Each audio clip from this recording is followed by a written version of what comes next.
The gunshot split the night air, and Zelda Fairmont bolted upright in bed, her heart hammering against her ribs as another shriek from the chicken coop pierced through the thin walls of her cabin.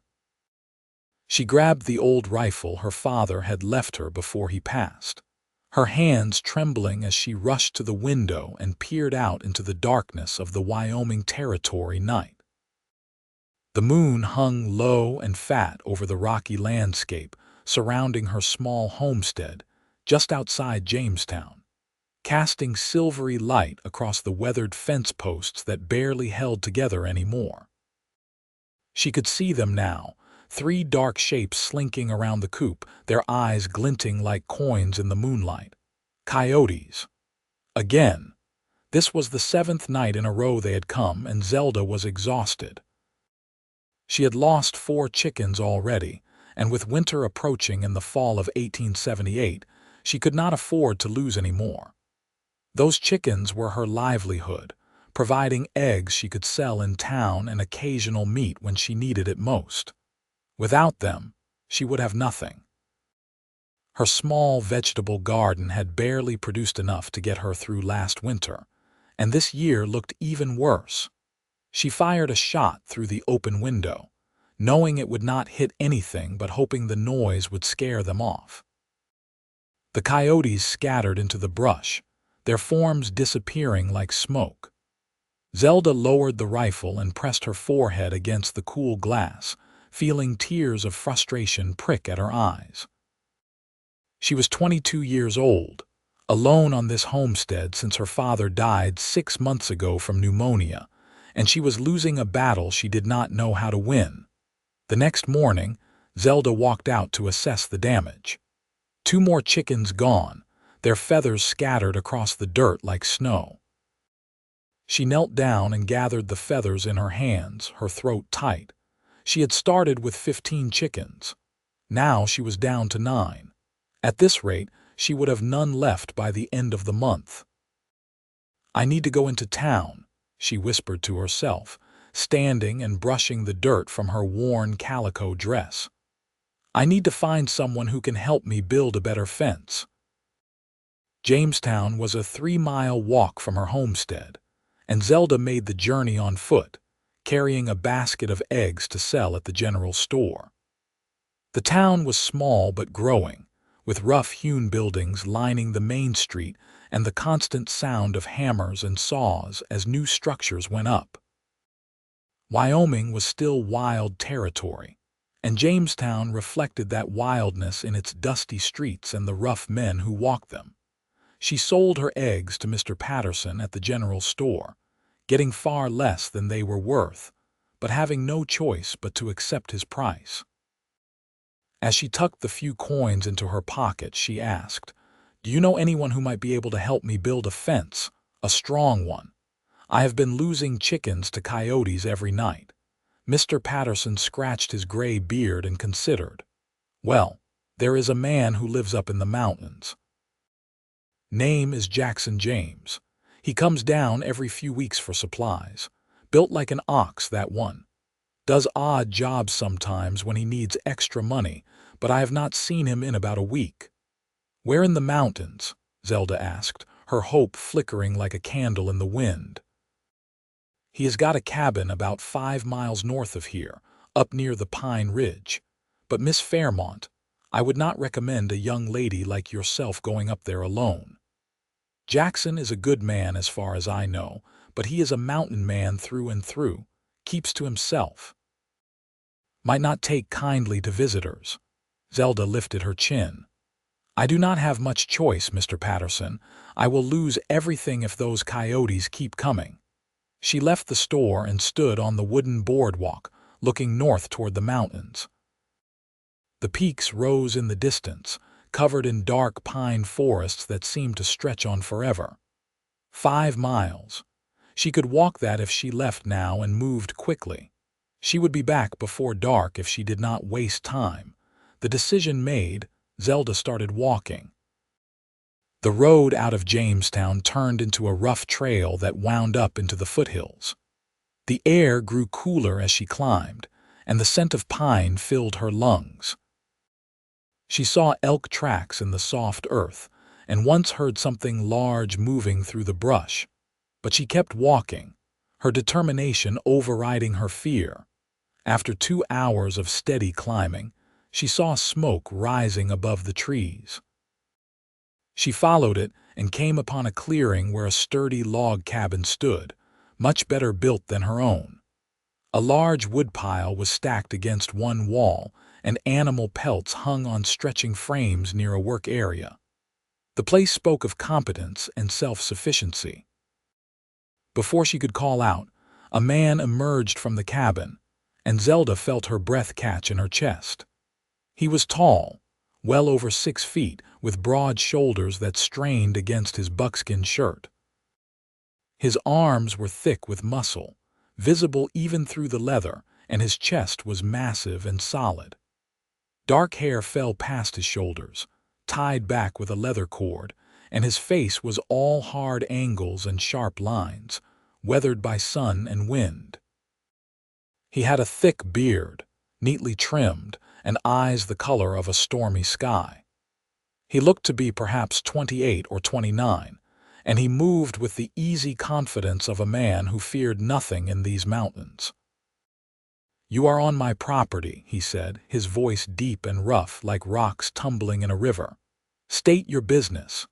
Zelda swallowed hard, suddenly feeling very small and very foolish. "Are you Jackson James?" "I am. My name is Zelda Fairmont. I have a homestead just outside Jamestown. I need help building a fence. Coyotes have been killing my chickens every night, and I cannot afford to lose any more. Mr. Patterson at the general store said you might be willing to help for pay." Jackson studied her with those gray eyes, his expression unreadable. "How many chickens have you lost?" "6 so far. I started with 15. If they keep coming, I will have nothing left." He was quiet for a long moment, and Zelda thought he might send her away. Then he said, "Show me your hands." "What, your hands? Show them to me." Confused, Zelda held out her hands. They were rough and calloused from work, with dirt under the nails and small scars from splinters and cuts. Jackson took one of her hands in his much larger one, turning it over to examine her palm. His hand was warm and rough, the hand of a man who worked with wood and stone and steel. "You work hard," he said. "I can see that. But building a fence strong enough to keep out determined coyotes takes more than hard work. It takes skill and materials." "I can pay you," Zelda said quickly. "Not much, but I have a little money saved, and I can cook for you while you work. I am a good cook." Jackson released her hand and crossed his massive arms over his chest. "I do not need your money, and I cook fine for myself." Zelda felt her heart sink. "Please, I do not have anyone else to ask. My father died 6 months ago, and I am alone out there. If I lose those chickens, I will have nothing to sell, no income. I will lose the homestead." Something shifted in Jackson's expression, a softening around his eyes. "Your father died recently?" "Yes, pneumonia last spring." He nodded slowly. "My father died when I was young, left my mother alone with 3 children. I remember how hard that was." He uncrossed his arms. "I will come look at your property tomorrow. If I can help, I will, no charge. I cannot ask you to work for nothing." "You did not ask, I offered." He walked to his cabin door, then paused. "You should not have walked up here alone. These mountains are not safe for a woman traveling by herself. I will walk you back to town." "That is not necessary." It was not a question. Jackson disappeared into the cabin and emerged a moment later with a rifle and a wide-brimmed hat. He locked the cabin door and gestured for Zelda to lead the way back down the trail. They walked in silence for a while, Jackson keeping a steady pace behind her, his eyes constantly scanning the forest around them. "How long have you lived up there?" Zelda asked, needing to fill the quiet. 5 years. Came out here after I left Missouri." "Do you like the solitude?" "Most days." He was not much of a talker, that was clear. "What made you leave Missouri?" He was quiet for so long that Zelda thought he might not answer. Then he said, "My mother remarried after my father died. Her new husband did not want another man in the house, even if that man was her son. So I left as soon as I was old enough, came west to make my own way. That must have been hard. It was a long time ago." They reached Jamestown as the sun began its descent toward the mountains. Jackson walked Zelda to the edge of town, then said, "I will come to your homestead tomorrow morning. Be ready to show me what needs to be done." "Thank you," Zelda said, and she meant it with every fiber of her being. "Thank you so much." Jackson nodded once, then turned and headed back up the trail toward his mountain cabin, his long strides eating up the distance. Zelda watched him go, this strange mountain man who had agreed to help her for no reason other than kindness. She felt something flutter in her chest, something she had not felt in a long time. Hope, maybe, or perhaps something else entirely. That night, the coyotes came again. Zelda fired shots into the darkness, driving them away but not before they killed another chicken. She found the remains in the morning and felt despair wash over her like cold water. 8 chickens left.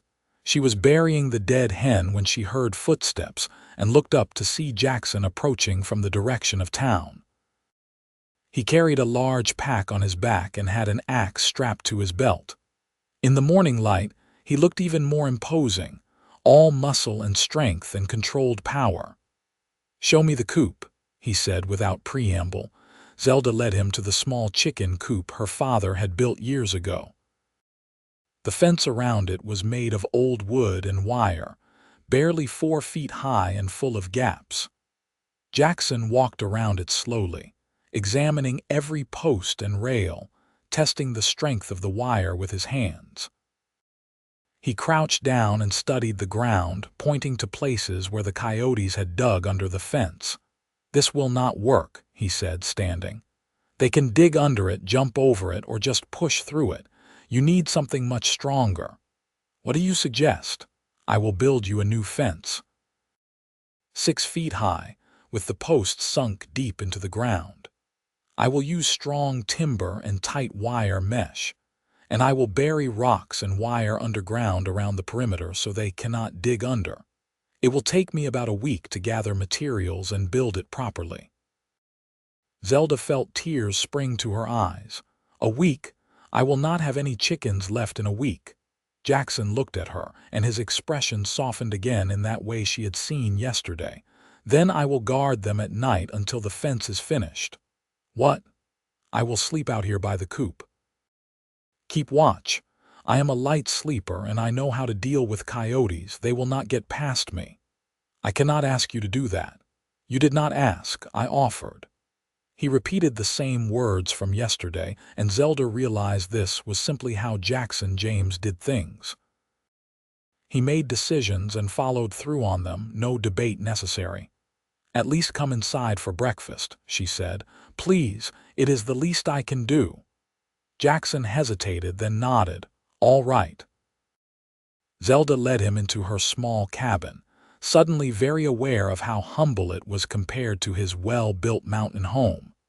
But Jackson did not seem to notice or care. He set his pack down by the door and stood in the center of the room, so large he seemed to fill the entire space. She cooked eggs from her dwindling supply and fried salt pork, making biscuits from scratch, while Jackson sat at her small table and watched. She was intensely aware of his presence, of the way he moved with such economy and grace despite his size, of the way his hands rested on the table, strong and capable.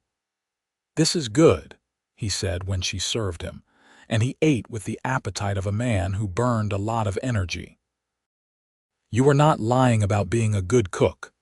"My mother taught me before she died," Zelda said. "She was very particular about doing things the right way." "When did you lose her?" "I was 12. A fever took her one winter. It was just my father and me after that. And now it is just you." "Yes." The word hung in the air between them, heavy with loneliness.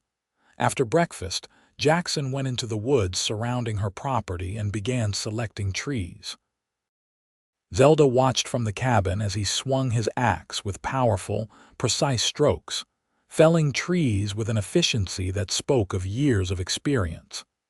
His muscles flexed and moved under his shirt, and sweat soon darkened the fabric across his back and shoulders. He worked without stopping, without complaint, focused entirely on the task at hand. By midday, he had felled 6 trees and was trimming the branches. Zelda brought him water and a lunch of bread and cheese, which he accepted with a nod of thanks. He ate quickly, then went back to work. "You do not have to do this all in one day," Zelda said, worried he was pushing himself too hard. "I want to get the posts in the ground before dark," Jackson replied. "The sooner the fence is up, the sooner your chickens are safe." He worked until sunset, and by then he had cut the logs into posts and dug holes for them in a wide perimeter around the chicken coop. Zelda had never seen anyone work so hard or so efficiently. When the light finally failed, Jackson set down his tools and rolled his shoulders, working out the knots. "I will make camp here tonight," he said, gesturing to a spot near the coop. "Do not worry about the noise. I will handle the coyotes if they come. Will you not come inside for supper?" Jackson looked at her cabin, then at her, and something flickered in his eyes. "All right, but then I need to keep watch." Zelda cooked a proper meal, using some of her precious stores of dried beef and vegetables to make a stew. Jackson ate 2 full bowls, and she was glad to see him eat. A man his size needed substantial food, especially after a day of such hard labor. "Why did you really agree to help me?" Zelda asked as they ate. "You do not know me. You owe me nothing." Jackson was quiet for a moment, his eyes on his bowl. "I told you about my mother being left alone. What I did not tell you was how hard it was for her. She tried to keep our farm going after my father died, but she could not do it alone. Men in town would not help her unless she could pay, and she had no money. She ended up losing everything. If someone had helped her the way I am helping you, maybe things would have been different." "I am sorry," Zelda said softly. "That must have been very difficult for all of you." "It was a long time ago," Jackson said again, but Zelda could hear the old pain in his voice. "The point is, I can help you, so I will. Simple as that." After supper, Jackson gathered his bedroll and rifle and set up camp near the chicken coop. Zelda watched from her window as he built a small fire and settled in, the rifle across his lap. She felt safer than she had in weeks, knowing he was out there. Around midnight, she woke to the sound of growling and a sharp command in Jackson's deep voice. She rushed to the window and saw him standing by the fire, his rifle raised, facing down 3 coyotes that had emerged from the darkness. The firelight reflected in their eyes, making them look demonic. "Get out of here," Jackson shouted, and he fired a shot over their heads. The coyotes scattered, but Zelda could see they had not gone far. They were circling, staying just beyond the firelight. Jackson stayed alert all night. Every time Zelda checked, he was awake and watchful, the rifle ready.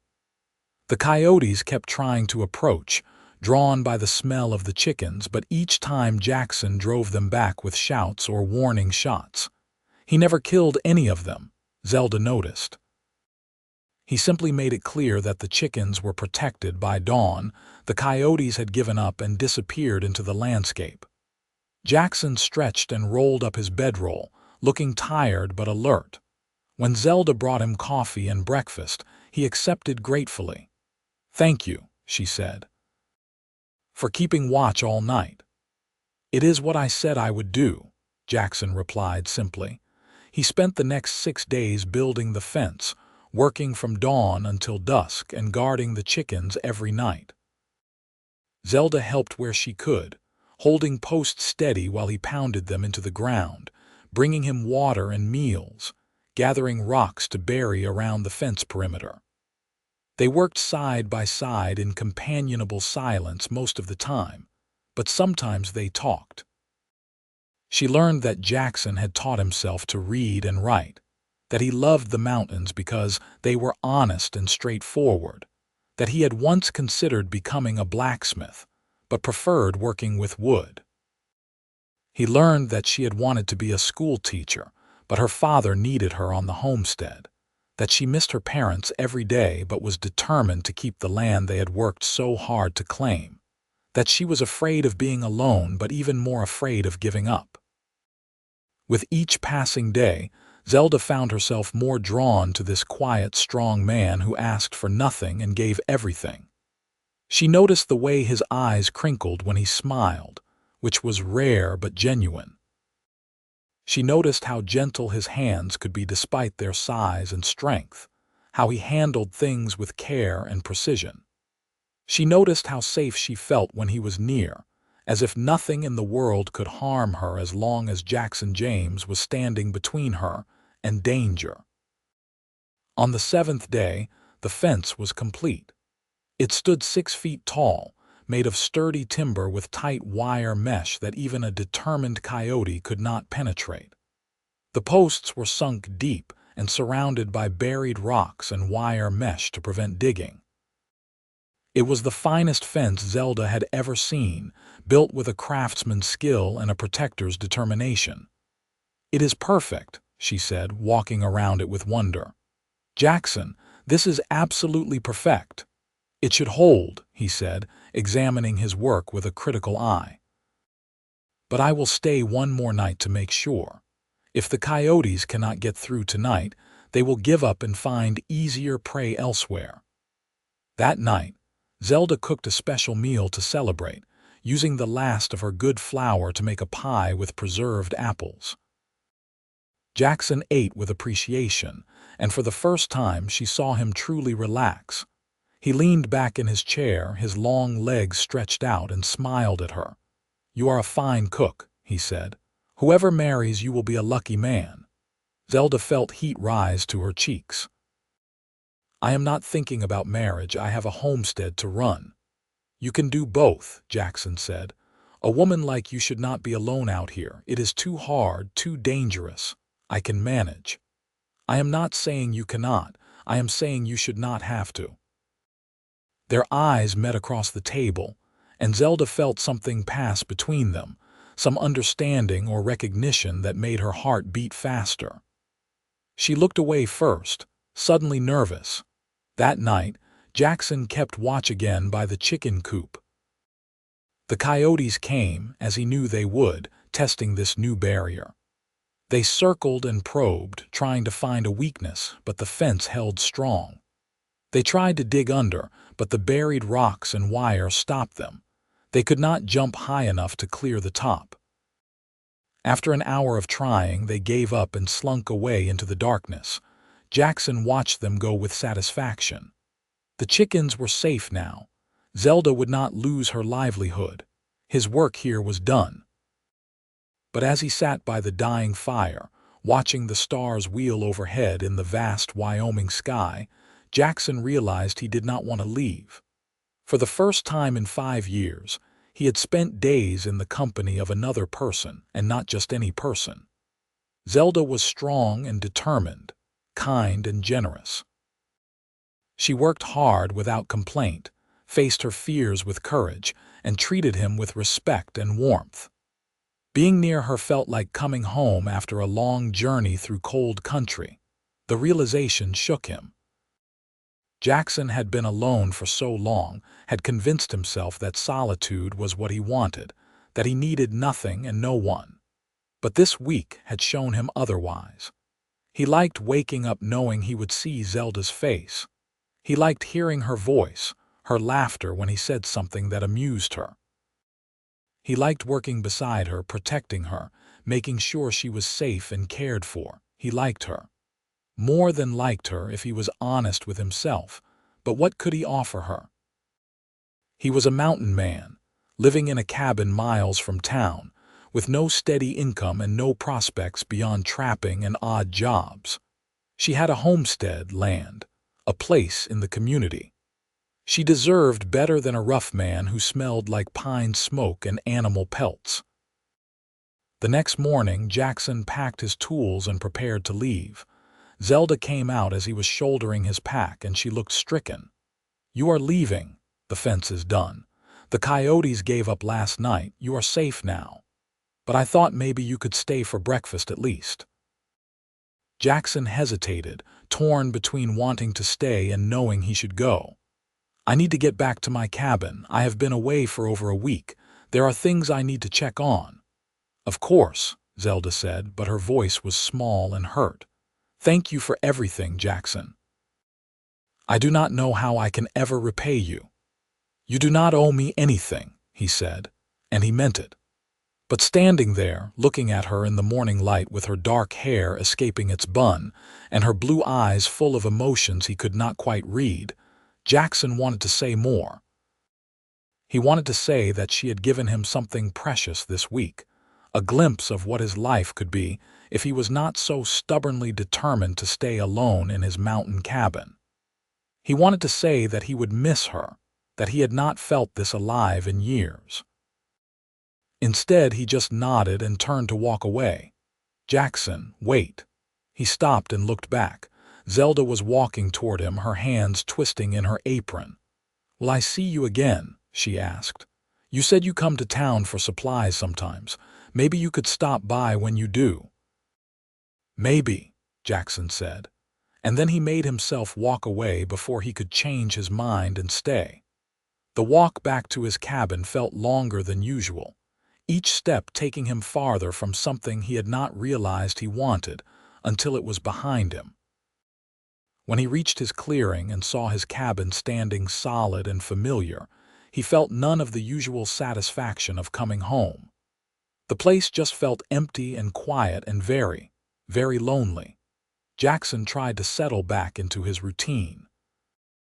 He checked his trap lines, repaired damage to the cabin roof, chopped wood for the coming winter. But everything felt hollow and mechanical. He found himself thinking about Zelda constantly. Was she all right? Were the chickens safe? Was she lonely in that cabin by herself?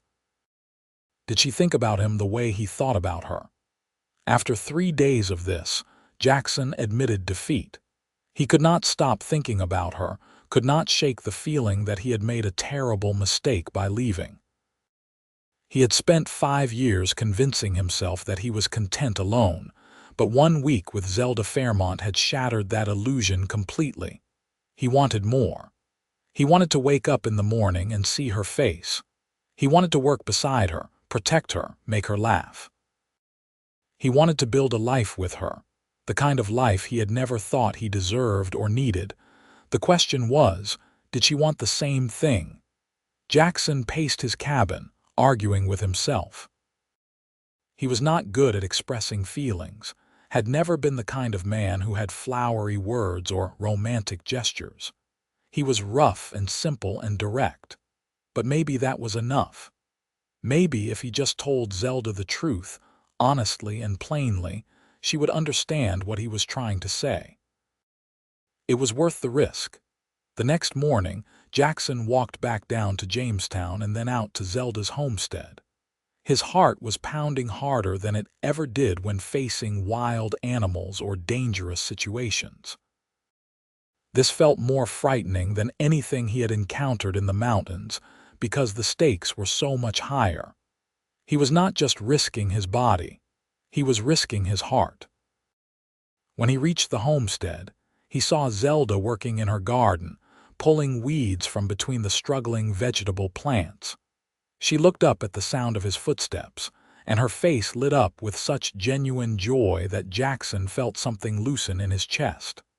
"Jackson, I did not expect to see you. I need to talk to you," he said, and his voice came out rougher than he intended. Zelda stood, brushing dirt from her hands, her expression shifting to concern. "Is something wrong?" "No, yes, maybe." Jackson took off his hat and held it in his hands, suddenly feeling awkward and uncertain. "I have been thinking about something since I left, and I need to say it before I lose my nerve." "All right," Zelda said softly, coming closer. What is it? Jackson took a deep breath. This past week, working here with you, it was the best week I have had in years. Maybe the best week I have ever had. I liked being here. I liked being with you. I liked waking up knowing I would see you, hear your voice, share meals with you.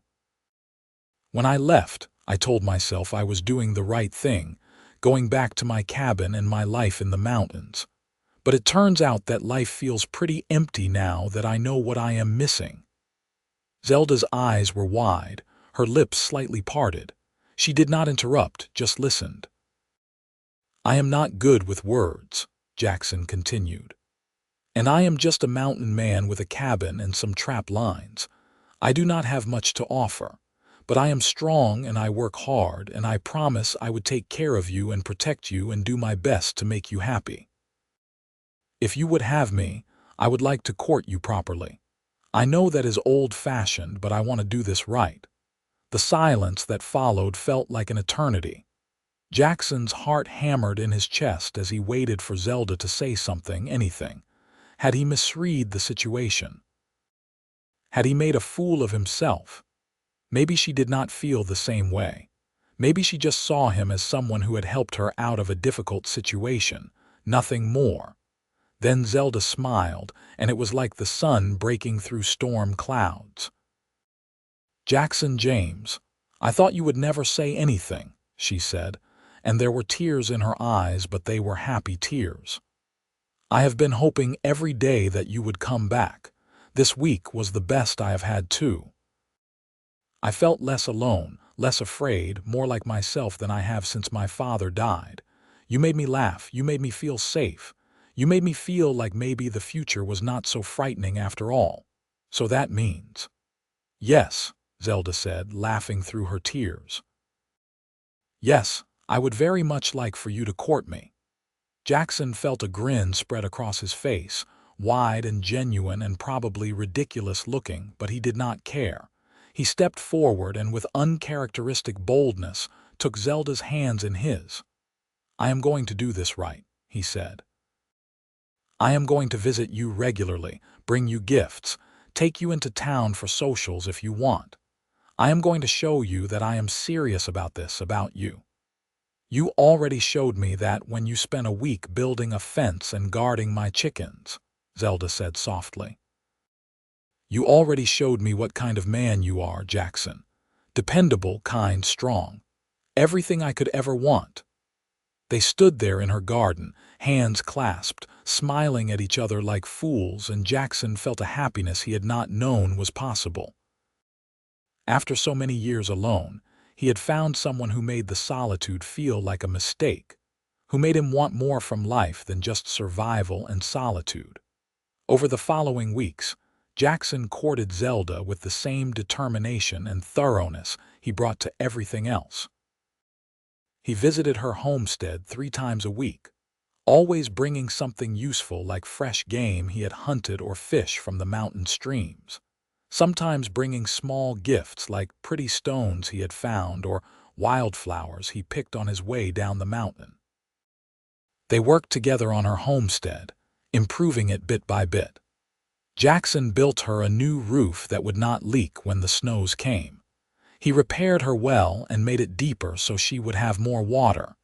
He showed her how to smoke meat properly so it would last through the winter. In return, Zelda taught him things he had forgotten or never learned, like how to make bread that did not turn out hard as rocks, how to organize a home so everything had its place, how to laugh and talk and share stories as the evening light faded. The physical attraction between them was undeniable. Zelda found herself noticing everything about Jackson, the way his muscles moved under his clothes, the sound of his deep voice, the roughness of his hands when they accidentally brushed hers. Jackson fought to maintain his respectful distance, but it was difficult when all he wanted was to pull Zelda into his arms and kiss her, until neither of them could think straight.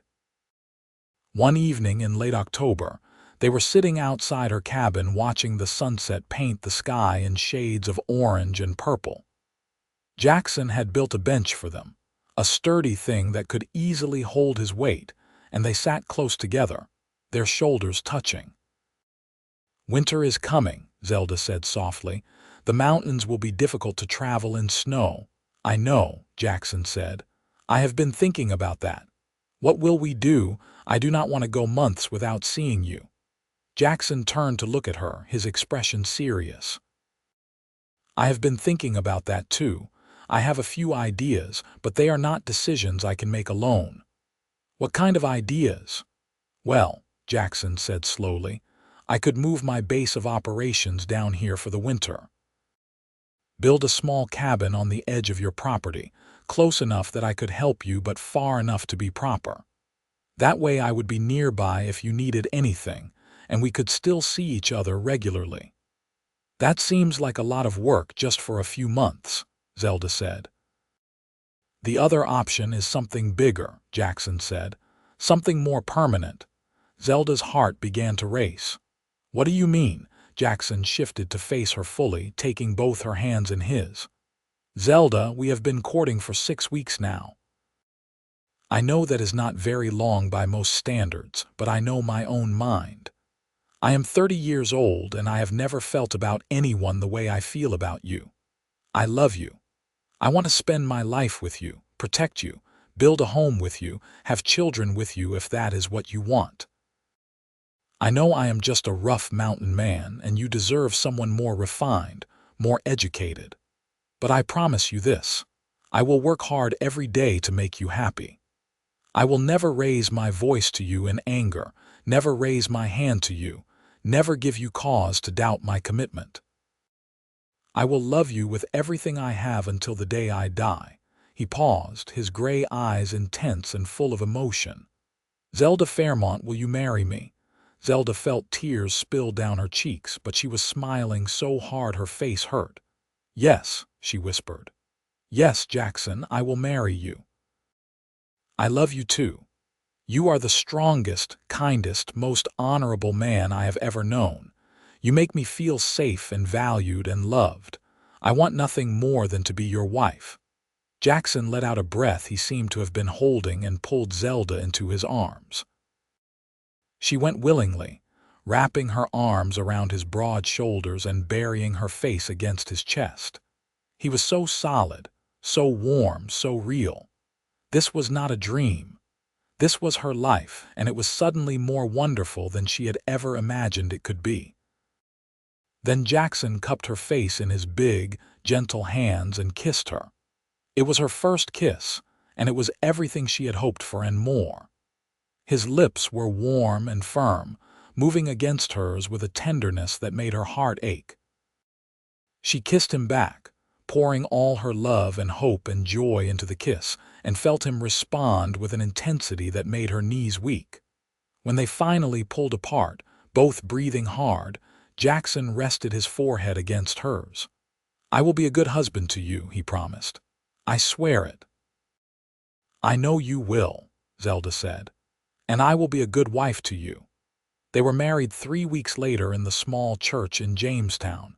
It was a simple ceremony with few guests since neither of them had much family. Mr. Patterson from the general store stood up for Jackson, and the minister's wife stood up for Zelda. But the ceremony was heartfelt and genuine, and when the minister pronounced them man and wife, Jackson kissed Zelda with such joy and reverence that she felt like the luckiest woman in Wyoming territory. After the wedding, they faced a decision about where to live. Jackson's cabin was well built and cozy, but it was far from town and from Zelda's homestead. Her cabin was closer to Jamestown but smaller and less sturdy. "What if we built a new place?" Jackson suggested as they discussed their options. "Something between your homestead and my cabin, close enough to town that you can still sell your eggs and vegetables, but far enough into the foothills that I can still hunt and trap. We could build it together, make it exactly what we need." "That sounds perfect," Zelda said. "But where would we live while we build it?" "We could stay at my cabin. It is solid and warm, and there is room enough for both of us. In the spring, We can start building our new home." So Zelda sold most of her chickens except for 6 hens and a rooster that they brought up to Jackson's cabin, along with her few possessions. Jackson built a sturdy coop for the chickens near his cabin, with a fence just as strong as the one he had built at her homestead. The coyotes in the mountains were even bolder than the ones in the valley, but Jackson's fence kept them out. The first winter of their marriage was a time of adjustment and discovery. Zelda had never lived so far from other people, and at first the isolation felt oppressive. But Jackson was a good companion, attentive and thoughtful, always making sure she was comfortable and happy. He taught her how to snowshoe so she could move easily through the deep drifts, how to read the weather signs in the sky, how to track animals through the forest. In return, Zelda brought warmth and life to Jackson's cabin. She hung curtains in the windows, cooked elaborate meals with the supplies they had stored for winter, taught Jackson to play card games on long evenings. She softened some of his rougher edges while he strengthened her confidence and self-reliance. They grew closer in every way. Zelda learned the landscape of Jackson's body, the scars from old injuries, the ticklish spot on his ribs, the way his muscles tensed and relaxed under her hands. Jackson learned that Zelda liked to be held close when she slept, that she hummed while she cooked, that she got adorably grumpy if she did not have her morning coffee. They talked about everything. Jackson shared stories of his difficult childhood, his years wandering before settling in Wyoming, his fears and hopes. Zelda talked about missing her parents, her dreams of having a family of her own, her worries about being a good wife and someday a good mother.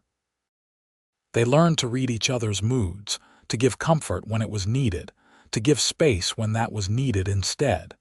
In late February, Zelda realized she was pregnant. The discovery filled her with a mixture of joy and terror.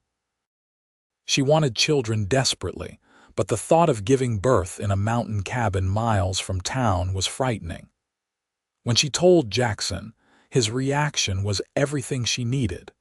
He pulled her into his arms and held her tight, and she could feel him trembling with emotion. "We will take care of each other," he said into her hair. "You and me and this baby, we will be a real family." "Are you happy?"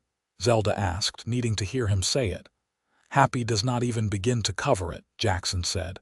"Zelda, you have given me everything I never knew I wanted. A home, a purpose, love, and now a child. I am the luckiest man alive." As spring came and the snows melted, Jackson began planning their new home. He chose a spot in the foothills that had good water, good timber nearby, and a view of both the mountains and the valley. It was about 2 miles from Jamestown, close enough to be practical but far enough to give them privacy and space.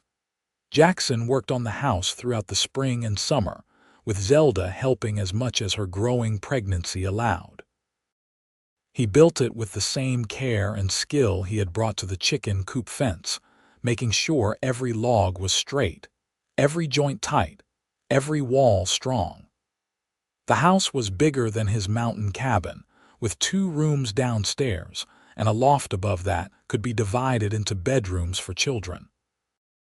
Neighbors from Jamestown came to help with the heavy work of raising the walls and beams, and Zelda realized that they had become part of the community in a way she had not been when she lived alone. Jackson was respected for his skill and strength, and people seemed genuinely happy for them.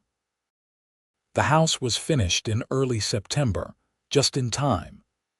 Zelda was very pregnant now, moving slowly and carefully, her hands often pressed to her lower back. Jackson fussed over her constantly, making sure she did not lift anything heavy, bringing her water and food, rubbing her sore feet in the evenings.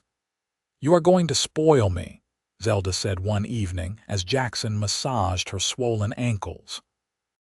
"That is my plan," Jackson replied, his gray eyes warm with love. "You are carrying my child. You deserve to be spoiled." Their son was born on a cool October evening, almost exactly 1 year after Jackson had proposed. The birth was long and difficult, and there were moments when Jackson feared he might lose Zelda. But the midwife from Jamestown was experienced and capable, and when the baby finally arrived, wailing and red-faced and perfect, Jackson wept with relief and joy. "He is beautiful," Zelda said, exhausted but radiant as she held their son. "He has your eyes. He has your nose," Jackson said, touching the baby's tiny face with one large finger. "What should we name him?" They had discussed names but never settled on one. Now, looking at their son, Zelda said, "What about Joseph, after your father?" Jackson looked at her in surprise. "You would do that, of course. Your father should be remembered, honored. This little one will carry his name forward." Jackson kissed Zelda's forehead, too full of emotion to speak. He had never imagined this, not really. A wife who loved him, a son to carry his name, a home he had built with his own hands. It was more than he deserved, more than he had ever dared to hope for. Little Joseph was a healthy baby who grew quickly. Jackson proved to be a devoted father, patient and gentle despite his size and rough exterior.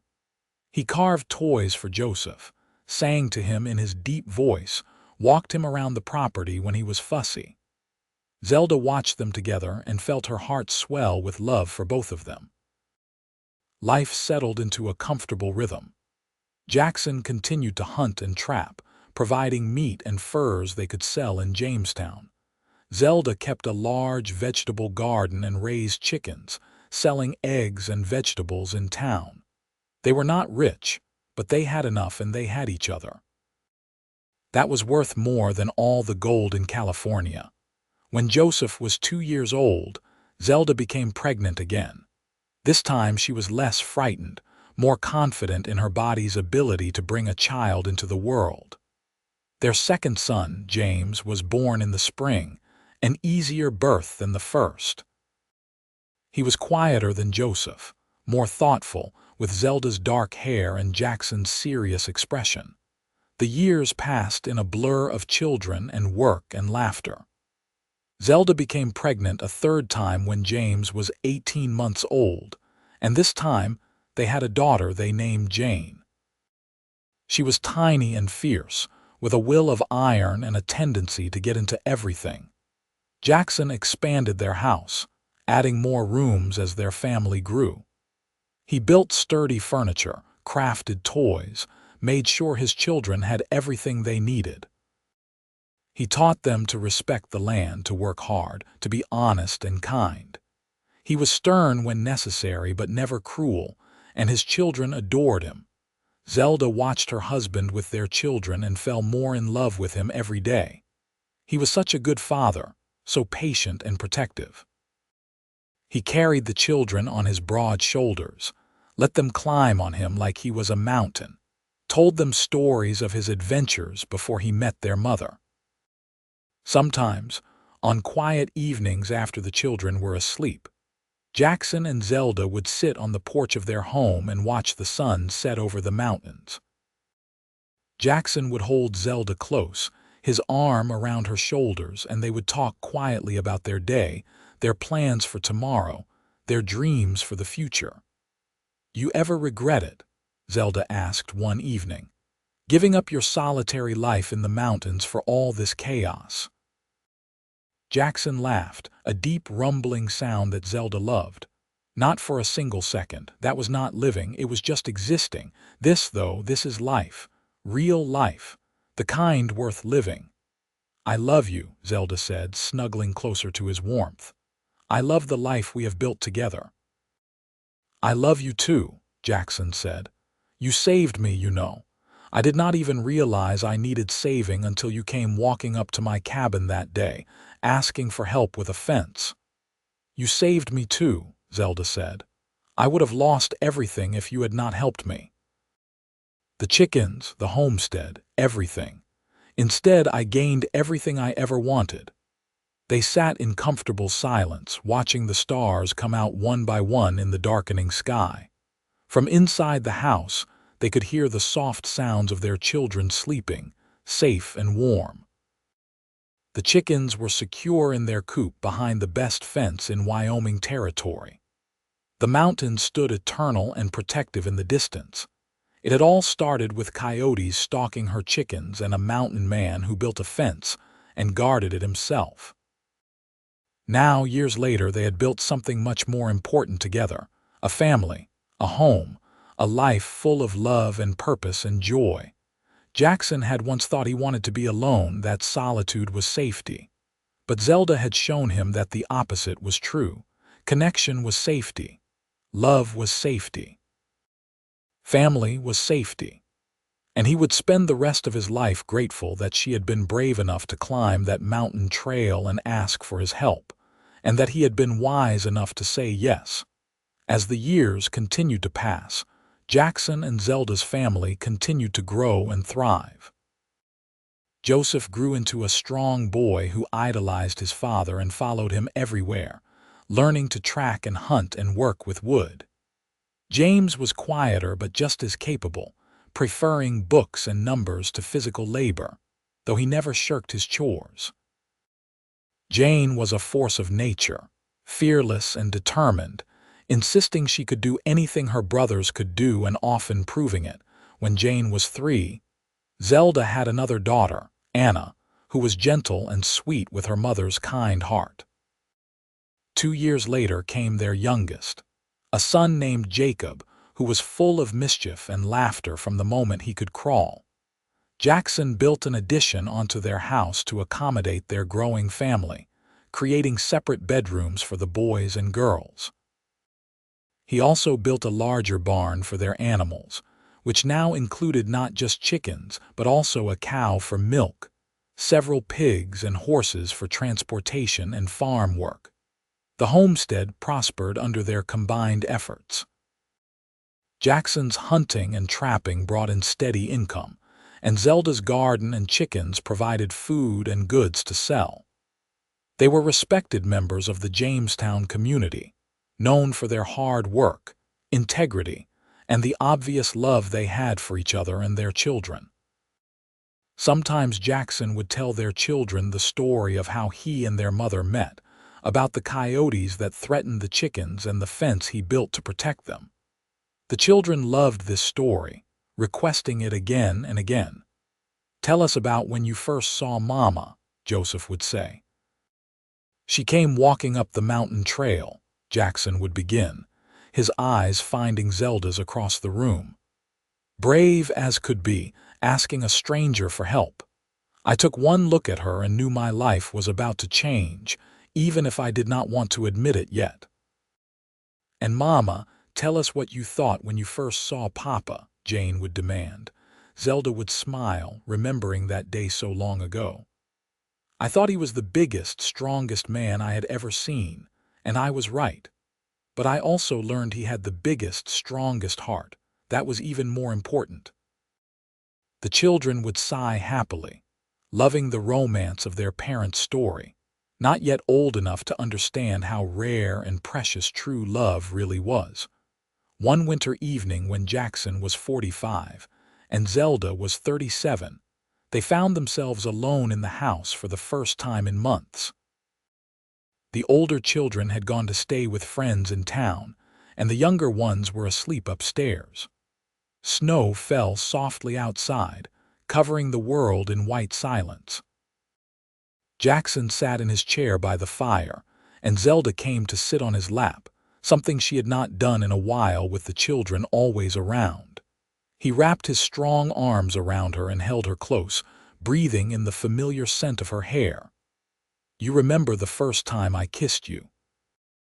Jackson asked softly. "Of course. Right after you proposed, I thought my heart would pound right out of my chest." "Mine too," Jackson admitted. "I was terrified you would say no." "I could never have said no to you," Zelda said. "Even then, I knew you were everything I had been waiting for." They sat together in the firelight, comfortable in the silence, comfortable with each other in the way only people who have truly grown together can be. They were not the same people they had been 17 years ago when they met. They had been shaped and changed by time, by hardship, by joy, by the daily work of building a life together. But the core of what they felt for each other had not changed. If anything, it had deepened and strengthened like a tree putting down deeper roots with each passing year. "I would do it all again," Jackson said suddenly. "Every single moment, even the hard parts, it was all worth it to end up here with you." "Me too," Zelda said, lifting her head to look at him. "Every single moment." Jackson kissed her then, a deep kiss full of love and passion and promise.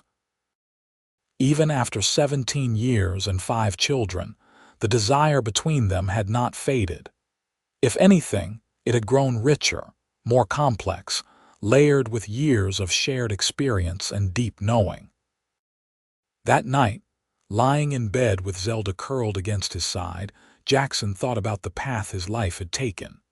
He had grown up poor and unwanted, had spent years wandering and alone, had convinced himself that solitude was all he needed or deserved. But Zelda had shown him a different path.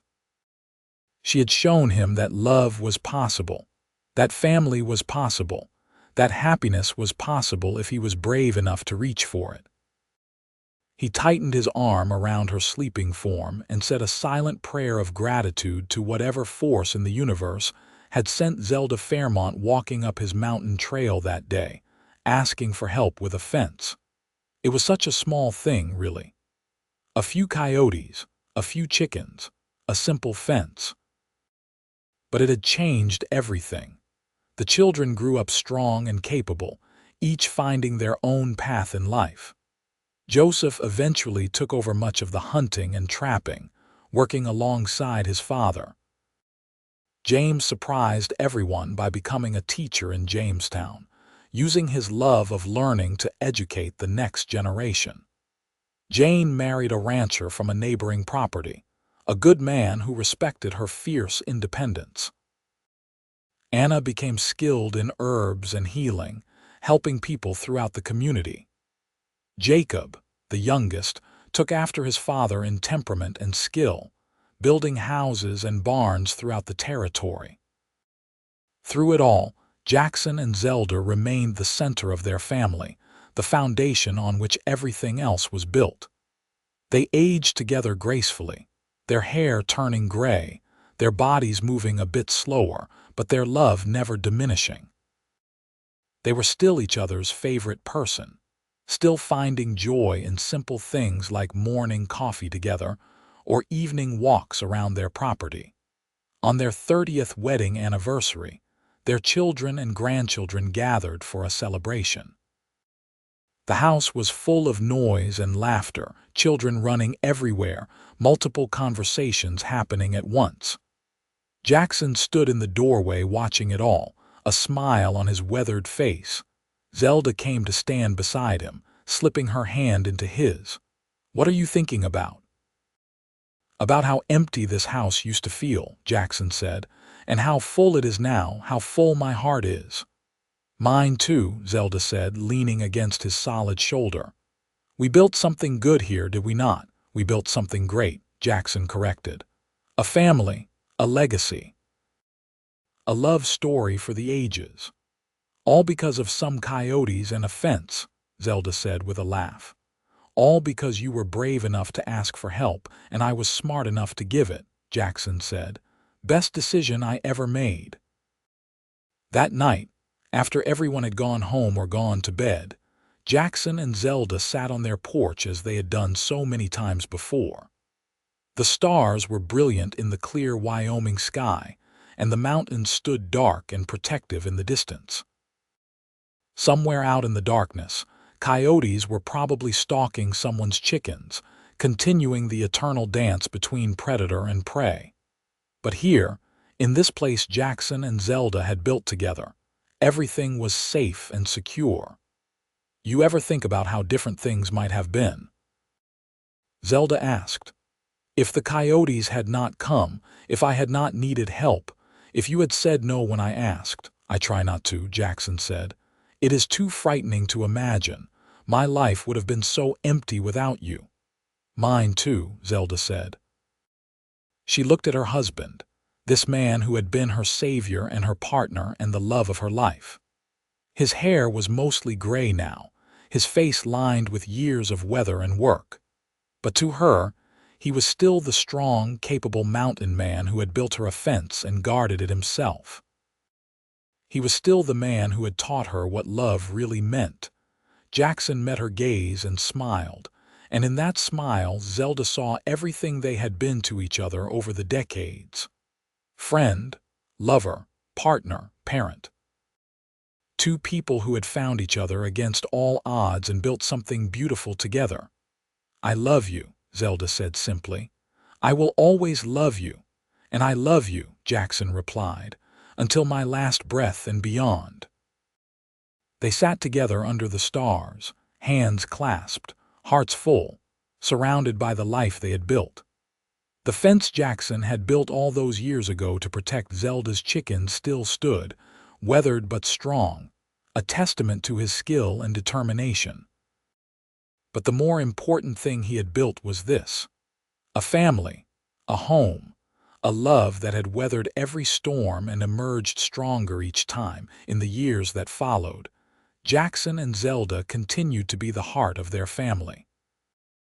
They welcomed more grandchildren, watched their children succeed and sometimes struggle, and were always there with support and love. They celebrated birthdays and holidays, mourned losses, and rejoiced in victories. Jackson's body eventually began to slow with age, his joints stiffening from decades of hard work, but his mind remained sharp and his heart remained full. Zelda developed a slight limp from an old injury but maintained her cheerful spirit and generous nature. They took care of each other as they had always done, adjusting to the limitations age brought while never losing sight of what mattered most. On a warm spring evening when Jackson was 62 and Zelda was 54, they sat on their porch watching the sunset. Their youngest son Jacob had just announced he was getting married, and the house had been full of excited planning and chatter all day. "Another wedding," Jackson said with a smile. "I remember ours like it was yesterday." "So do I," Zelda said. "You were so nervous. Your hands were shaking when you put the ring on my finger." "I was terrified I would drop it," Jackson admitted, "or that you would change your mind at the last second." "Never," Zelda said firmly. "You were stuck with me from the moment you agreed to build that fence." Jackson laughed, the deep rumbling sound that Zelda had loved for more than 3 decades. "Best fence I ever built, led to the best life I could have imagined." As the sun dipped below the mountains, painting the sky in shades of gold and rose, Zelda rested her head on Jackson's shoulder. They sat in comfortable silence, watching the day fade into night, grateful for every moment they had been given together. The coyotes were out there somewhere, still hunting, still surviving in the wild lands of Wyoming. But here, in the home Jackson and Zelda had built, everything was peaceful and secure. The chickens were safe in their sturdy coop behind their strong fence. The children and grandchildren were healthy and thriving. And two people who had found each other through chance and choice and determination continued to love each other with the same depth and commitment they had shown from the very beginning. Years later, when Jackson was 71, he became ill. It was nothing dramatic, just a slow fading that comes to all people eventually. Zelda nursed him carefully, bringing him soup and water, reading to him from books he loved, simply sitting beside him and holding his hand. Their children came to visit, bringing their own children and even a few great-grandchildren. Jackson held each one, his eyes full of love and pride, knowing that this was his true legacy.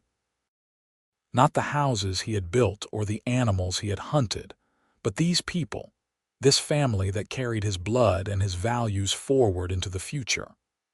On a quiet evening in late autumn, with Zelda sitting beside his bed holding his hand, Jackson drew his last breath. It was peaceful as these things go, and Zelda, though heartbroken, was grateful he had not suffered. She kissed his weathered forehead and whispered, "Thank you for everything. Thank you for the fence and for staying and for loving me. I will carry that love with me always." The family buried Jackson on a hill overlooking the home he had built, where he could eternally watch over the family he had created. The entire community of Jamestown came to pay their respects, testament to the man Jackson had been and the lives he had touched. Zelda lived another 12 years after Jackson's passing. She remained in their home, surrounded by children and grandchildren, still tending her garden and caring for her chickens. She spoke of Jackson often, keeping his memory alive with stories and laughter rather than just tears. When her time came, Zelda died peacefully in her sleep at the age of 66, and her family buried her beside Jackson on that hill. On their shared headstone, their grandson James, named for his grandfather, carved a simple inscription, "Jackson and Zelda James. He built her a fence. She built him a home. Together they built a love that will never fade." And indeed, their love did not fade. It lived on in their children and grandchildren and great-grandchildren, in the stories told and retold about the mountain man and the brave woman who asked for his help. It lived on in the values they had instilled, the work ethic they had demonstrated, the kindness they had shown to everyone they met. The house Jackson built still stood decades later, lived in by descendants who maintained it with pride and care. The fence he had built to protect Zelda's chickens had long since rotted away, replaced multiple times over the years, but its legacy remained. It was the beginning of everything, the first act of service and protection that had blossomed into a lifetime of devotion. In the end, what had started with coyotes stalking chickens in the wild Wyoming night had become a love story that transcended time. Two people who might never have met, who had every reason to remain alone in their separate spheres, had instead chosen to build something together. They had chosen love over fear, connection over isolation, and that choice had reverberated through generations. Their great-great-grandchildren would eventually tell the story to their own children, passing down the tale of how it all began. And somewhere in the Wyoming hills, where the mountains met the sky and the coyotes still sang to the moon, the spirits of Jackson and Zelda remained together, watching over the family they had created, the love they had nurtured, the legacy they had built from a simple fence, and an even simpler promise to protect and cherish each other always.